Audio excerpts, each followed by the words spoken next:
could, do me a favor, smash the like button. Just give it a good old tap.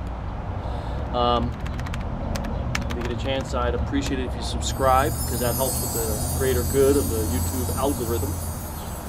And most important, as always in every video, please drop me a line. Just say what's up. How you doing, Johnny? Guess what I just broke? Guess what I just fixed? What do you think about this? Ask a random person in the chat.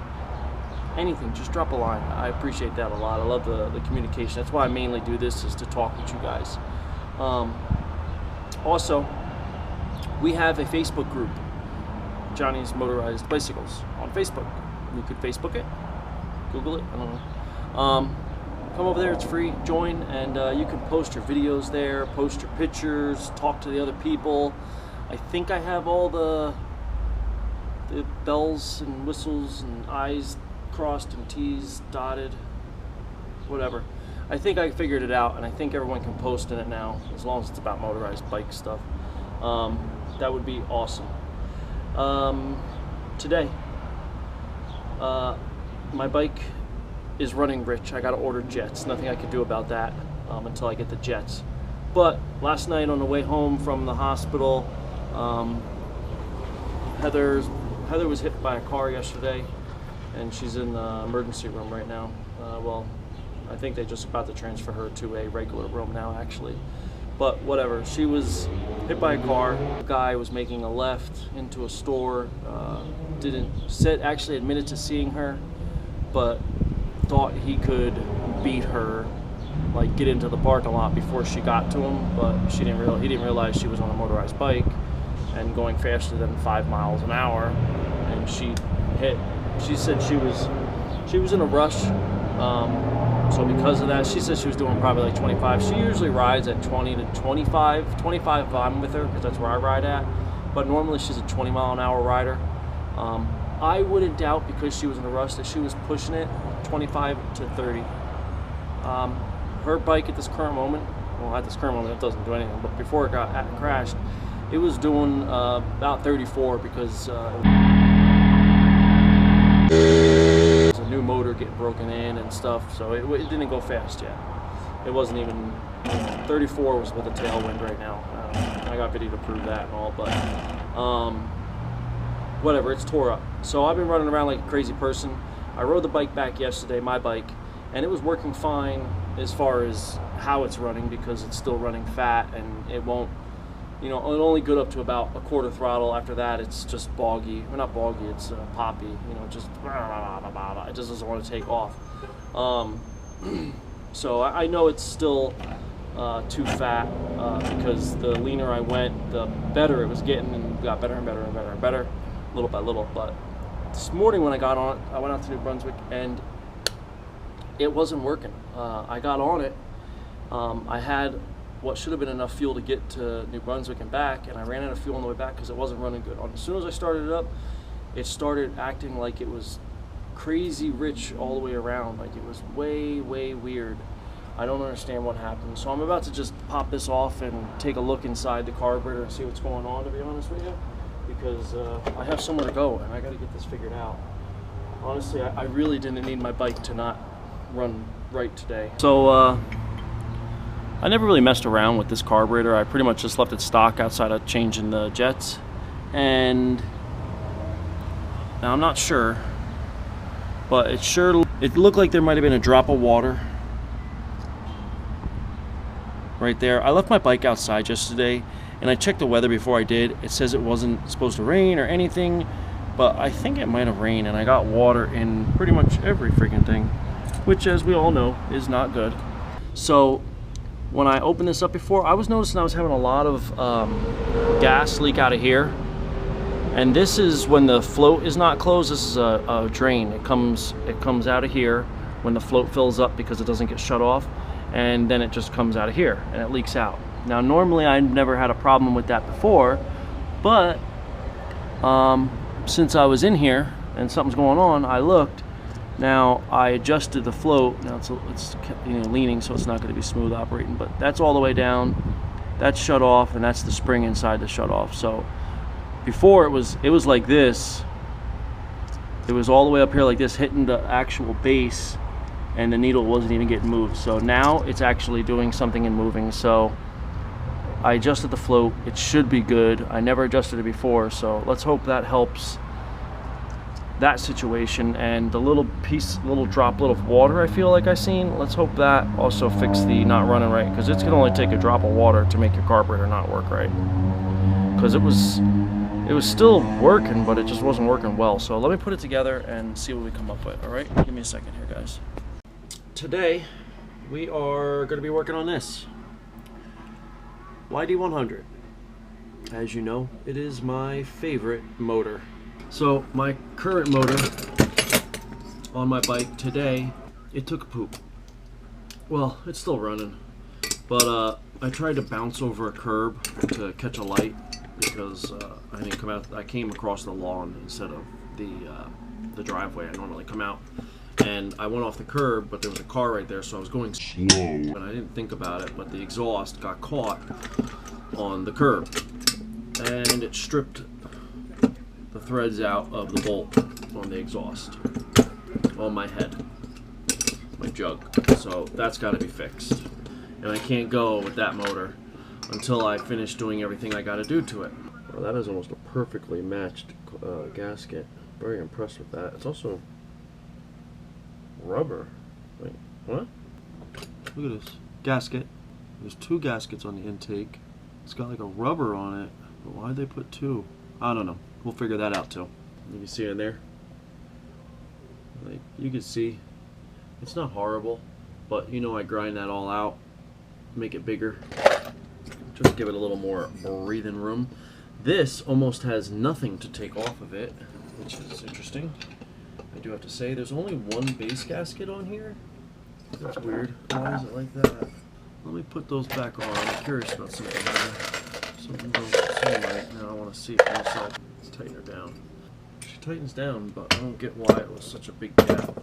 Whatever, I'm going to be facing and surfacing everything soon, so right now I just got to mark this so I can get the, whatever I got to trim off the piston. I got to skirt the piston. I'm a YD fan. It's my favorite platform, bar none. But the last two that I've gotten have been absolute crap. Like this one is not turning over. I wonder if it needs two base gaskets just to turn. There's no spark plug. It should be turning over easily, and it is not. I'm going to rotate it backwards, and we're going to go the other way.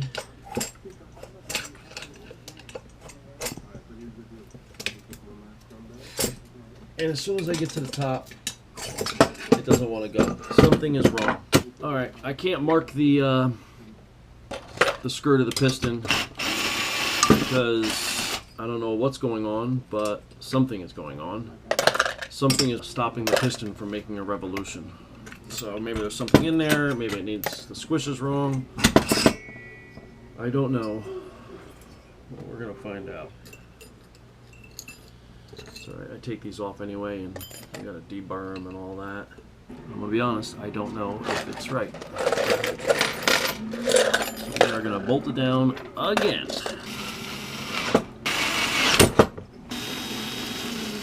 This is it's the same brand as the last one I did, but this cylinder head is exactly like the very first one I had. The other one was not. I'm having a good feeling about this one, despite me having some troubles at the present moment. Okay, she's going up and down good. Whatever the issue was, I don't know. Maybe it was just because it was brandy new. She's rotating just fine. Let's put it at top dead. Someone told me that there's no videos anywhere on how to skirt a piston. So the piston's at, the cylinder's on, alright, the jug in the YD's case, but the piston is at top dead center. See that little bit that's hanging out? That's all skirting the piston is. You remove that little bit. Now some is more, this one's very little, some is a lot more, but you just go against the top of the intake, and you mark. I like to use a straight, something sharp, pointy. I usually use the awl.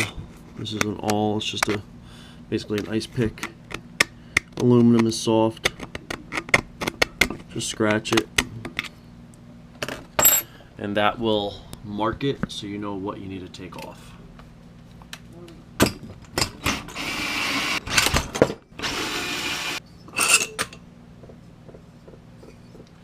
That is a large exhaust port. I can fit my finger all the way in, and I haven't done any port work to it. That is a fairly large port already on this one. Yeah, this is just like the very first, the one that came on my old. This is what a stock one looks like. It has a diamond on top. The ones that are aftermarket, they don't have the diamond, this shape right here in them. They have just this. They're also more square. The aftermarket ones are much more rounded. The corners, aftermarket, you know, the ones you get that you don't get with the cylinder. But the last one I got looked like an aftermarket head on it, or jug. I don't know, whatever. We will deal with that later. All right, so I got the breaking the engine down more. I don't know if you can see right there, but it is touching. Pieces of metal, big gap on this side. I can literally put this in here. I can't. It doesn't go in there. So I'm taking it, obviously, all apart like I always do. I really didn't want to break this one down all the way. To be honest with you guys, I really just wanted to do some port work and wash my hands of it, but it doesn't look like that's gonna happen for me, so I guess I might as well go all in or don't go at all, right? That's what it looks like I'm gonna do. See that? That's the keyway for the main drive shaft off the right side of the motor. The small gear. That runs right in line with that line going across. That's about as far down as that gear sits. Like this gear, if you look at it, see how thin it is? Like the actual thickness is about that thick. So if you put that there, look, see the bottom is right up a line where that line is. That's all that seats on here, and the keyway. Like the keyway is not fully inserted, it's only half used basically. Like, so that kind of worries me a little bit. Also, looking at this, it doesn't look like they drilled in the center too well. Whatever.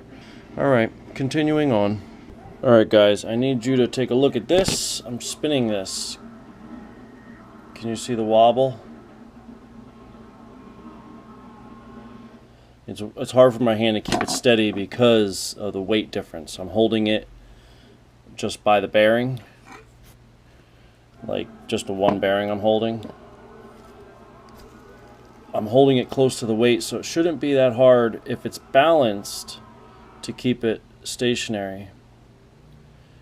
But as it slows down, you can see the big difference. Let me hold it. Where's the thick part? Put it up here. This is so much heavier on the one side that it literally goes to that side. I don't know what I'm going to do. This is, if you look here, it's easy to see. Where's my little pointer? See how thick, how much is sticking out here? And then over here it's almost flat, flush. I thought this was maybe on weird or on wrong or cattywampus, something. It's not. This part is just that much thinner than that, which you don't need all this because it doesn't really ride on it anyway. It only rides on about as much as this is.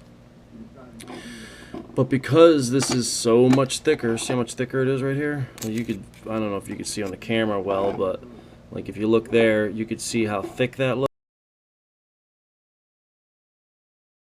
looks. And then when you bring it over here, you can see how much thinner that looked. So I don't know what I'm gonna do. I don't know, guys. I don't know what I'm gonna do. I really want to kind of grind that down somehow, but that's hard. So I don't know. I gotta think about it. But you see that wobble there? Then did it again. Puts the heaviest point on the bottom. There's the thin. Takes the heavy part down. Just by it doing that so easily, when it's spinning at 8,000 RPMs, well, this ain't spinning 8,000 RPMs, but the motor is, and this is what, this is 4 to 1, so this is spinning 2,000 RPMs. How fast am I spinning in here just now? 100 RPMs maybe, you know, like, and it's wobbling. So that tells me it's going to be wobbling at 2,000 for sure, and it's going to make it unbalanced feeling. I don't know what I'm going to do on that. But boy, it was hard to get out of the freaking thing, out of the case. So I got the case almost broken down. I'm getting there. I decked it, and now I am going to match it, put the studs back in just so it lines it up. The charge is in here. Comes in and goes down right in here and gets pushed up the transfers right here. Down this way it's smooth, which is good because that's the way the charge is flowing. But this way, if you can see, it's stuck. So, not a big deal, just a little bit to take out. A little bit right there I gotta clean out. Once I do all that, I'll then knock the gasket out, and I'm gonna put 2 base gaskets in. Only had 1, but I've always had my YDs with 2, and I'd rather have the clearance and not worry about that compression. I can deal with it. I'll be fine. So, all right, let me get at it.